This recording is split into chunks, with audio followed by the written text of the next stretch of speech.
అందరికీ నమస్కారం. మీరు చూస్తున్నారు సరస్వతి తెలుగు సాహిత్యం ఛానల్. మీరు తొలిసారి మా ఛానల్ని చూస్తున్నట్లయితే వెంటనే సబ్స్క్రైబ్ చేయండి. ప్రక్కనే ఉన్న గంట సింబల్ని నొక్కండి. తద్వారా మేము చేసే కొత్త వీడియోలు మీకు నోటిఫికేషన్ రూపంలో రావడం జరుగుతుంది. నరేంద్రుడు BA 3వ సంవత్సరం చదువుతున్నప్పుడే ఆయన తండ్రి న్యాయశాఖలో చేర్పించాడు. అంతేకాక ఒక ప్రసిద్ధ న్యాయవాది దగ్గర సహాయకునిగా ఉంచాడు. నరేన్ని కూడా తనలా మంచి న్యాయవాది కావాలని తండ్రి ఆశించేవాడు. తండ్రితో పాటు న్యాయస్థానానికి తాను కూడా వెళ్ళేవాడు. నరేంద్రుడిని పై చదువులు చదివించుటకు ఇంగ్లాండుకు పంపాలని ఆయనకు ఆలోచన వచ్చింది. అప్పుడే నరేంద్రుడికి పెళ్లి సంబంధాల గురించి మాట్లాడసాగారు. కొంతమంది ఎక్కువ కట్నం ఇస్తామని వచ్చారు. మరికొందరు ఇంగ్లాండుకు వెళ్ళుటకు కావలసినంత డబ్బు ఇస్తామని వచ్చారు. కానీ నరేంద్రుడు బ్రహ్మచర్య వ్రతాన్ని పాటిస్తున్నానని, నాకు వివాహం వద్దని తేల్చి చెప్పాడు. సాహిత్యం పట్ల కూడా నరేంద్రుడు ఆసక్తి చూపేవాడు. సంస్కృతం, బెంగాలీ, ఆంగ్లంలో రచించబడిన అనేక కావ్యాలను చదివాడు.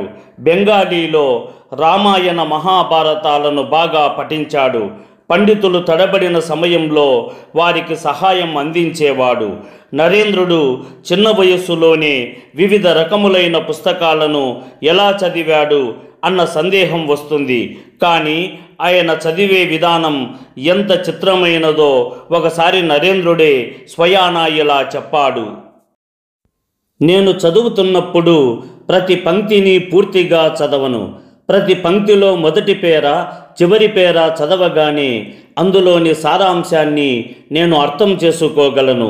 సంగీతంలో నరేన్ పూర్తిగా మునిగిపోయాడు. తండ్రి ప్రోత్సాహంతో అందులో కూడా ప్రావీణ్యుడయ్యాడు. సంగీత పరికరాలను వాయించడం నేర్చుకున్నాడు. ధృపద సంగీతంలో అగ్రగణ్యుడైనాడు. అవేగాక కీర్తనలు, భజనలు, శ్యామ సంగీతం, ఆగమనీ పాటలు లాంటివి ఎన్నో నేర్చుకొని వంగ సంగీత శాఖలలోనూ ప్రాముఖ్యతను సంపాదించుకున్నాడు. ఒకసారి నరేన్ స్నేహితుడు పాటలను, గేయాలను రాగయుక్తంగా ఉండాలని సాగదీసి పాడుతున్నాడు. అప్పుడు నరేంద్రుడు రాగతాళాలు మాత్రమే సంగీతం అని అనిపించుకోదు, దానికి ఒక చక్కటి భావం ఉండాలి, ఊరికే అనవసరంగా పాడడం సంగీతం అనిపించుకోదు అన్నాడు. 1887వ సంవత్సరంలో శ్రీ చండీ చరణ్ అనే వ్యక్తి సంగీత కల్పతరు అనే గ్రంథాన్ని రచించాడు. ఆ గ్రంథంలోని వివిధ భాగాలను నరేంద్రుడే సంకలనం చేశాడు.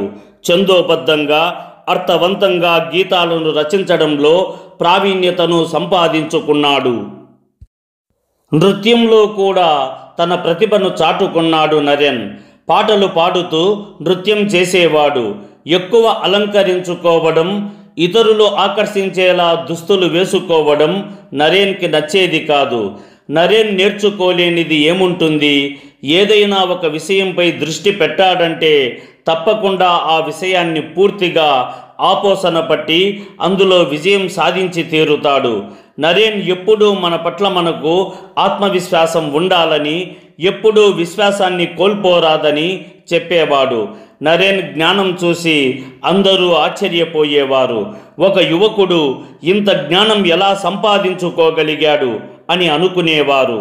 ఏదైనా ఒక పుస్తకం చూసి దానిని చదవాలని నిశ్చయించుకున్నాక ఆ పుస్తకాన్ని చదివి అందులోని సారాంశాన్ని మొత్తం గ్రహించాకే గదిలో నుంచి బయటకు వచ్చేవాడు.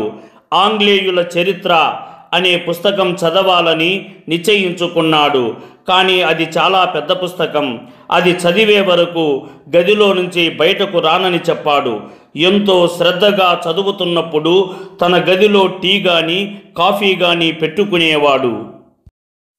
నరేన్ పరీక్షలకు ప్రాధాన్యతనిచ్చేవాడు. పరీక్షలకు కేవలం నెల రోజుల ముందు మాత్రమే చదివేవాడు. ఎప్పుడూ పాఠ్యపుస్తకాలు కాక ఇతర పుస్తకాల మీదే ఆసక్తిని చూపేవాడు. అందుకే ద్వితీయ శ్రేణిలో ఉత్తీర్ణుడయ్యేవాడు. రాను రాను నరేన్ కేవలం ఉత్తీర్ణతకు కావలసినంతనే చదివేవాడు. BA పరీక్షలు దగ్గర పడ్డాయి. కానీ తన స్నేహితుల దగ్గరకు వెళ్ళి ఆడుకునేవారు. ఒకసారి నరేన్ మిత్రుడు నరేన్ గురించి ఇలా అన్నాడు. నరేన్ మాట్లాడుతుంటే మాకు ఇంకా వినాలనిపించేది. అందుకే ఏదో ఒక అంశం గురించి నేను మాట్లాడడం మొదలుపెట్టేవాడిని. అప్పుడు నరేన్ ఆ అంశం గురించి వివరంగా ఎంతో అనర్గళంగా చెప్పేవాడు.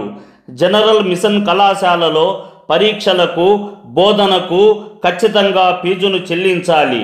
కానీ హరిదాస్ అనే ఒక పేద విద్యార్థి ఫీజులు చెల్లించే స్థితిలో లేడు. వాళ్ళది చాలా బీద కుటుంబం. నరేన్ అతని బాధను చూసి అతని దగ్గరకు వెళ్ళి, నీవు ఏమీ దిగులు చెందకు, పరీక్షల ఫీజు మినహాయించే ఏర్పాటు చేస్తాను అని అతనితో చెప్పాడు. రాజ్ కుమార్ అనే ప్రధాన అధికారి వద్దకు వెళ్ళి, హరిదాస్ ఫీజును చెల్లించే స్థితిలో లేడు, దయచేసి అతని పరీక్షను రాసేందుకు అనుమతి ఇయ్యండి అని బతిమాలాడు.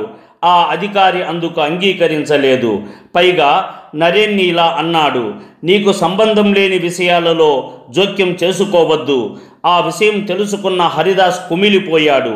నువ్వు బాధపడకు, ఎలాగైనా సరే ఇందుకొక మార్గం చూపిస్తాను అని నరేన్ హరిదాస్తో అంటాడు. ఆ రోజు కళాశాల ముగిసిన తరువాత నరేన్ ఒక ప్రదేశానికి వెళ్ళాడు. అక్కడ ఎంతో విలువైన మాదక ద్రవ్యాలు దొరికే చోటు. అక్కడికి రాజ్ కుమార్ రోజు వెళతాడు. చీకటి పడింది. హఠాత్తుగా రాజ్ కుమార్ ముందట నరేన్ ప్రత్యక్షమయ్యాడు. నరేంద్రుడిని చూసి హడలిపోయాడు. నరేంద్ర, నువ్వు ఇక్కడ ఉన్నావేమిటి అని ప్రశ్నించాడు రాజ్ కుమార్. అప్పుడు నరేంద్రుడు, నువ్వు హరిదాస్ ఫీజు మినహాయించకపోతే నీవు ఇక్కడికి దొంగచాటుగా వచ్చి మాదక ద్రవ్యాలు సేవిస్తున్న విషయం అందరికీ చెబుతాను అని భయపెట్టాడు. రాజకుమార్ అందుకు భయపడి, బోధన ఫీజు చెల్లించాల్సిన అవసరం లేదు, కేవలం పరీక్ష ఫీజు చెల్లిస్తే చాలు, పరీక్షలకు చాలా సమయం ఉంది కదా అని అన్నాడు. రాజ్కుమార్ తన ఫీజు మినహాయించాడన్న విషయం తెలుసుకున్న హరిదాస్ నరేన్ ఇంటి తలుపు తట్టి పాట పాడాడు. తరువాత సాయంత్రం జరిగిన విషయం అంతా హరిదాస్కు నరేన్ చెప్పాడు. హరిదాస్ కడుపుబ్బా నవ్వాడు. ఏది ఏమైనా ఇది నీ వల్లే ఈ సమస్యకు పరిష్కారం లభించింది అని కృతజ్ఞతలు తెలిపాడు. ఈ వీడియో మీకు నచ్చినట్లయితే లైక్ చేయండి, షేర్ చేయండి. ఈ వీడియోపై మీకున్న అభిప్రాయాన్ని కామెంట్ సెక్షన్లో కామెంట్ చేయండి. ఈ వీడియో చూసిన సాహితీ ప్రియులందరికీ నా హృదయపూర్వక ధన్యవాదములు.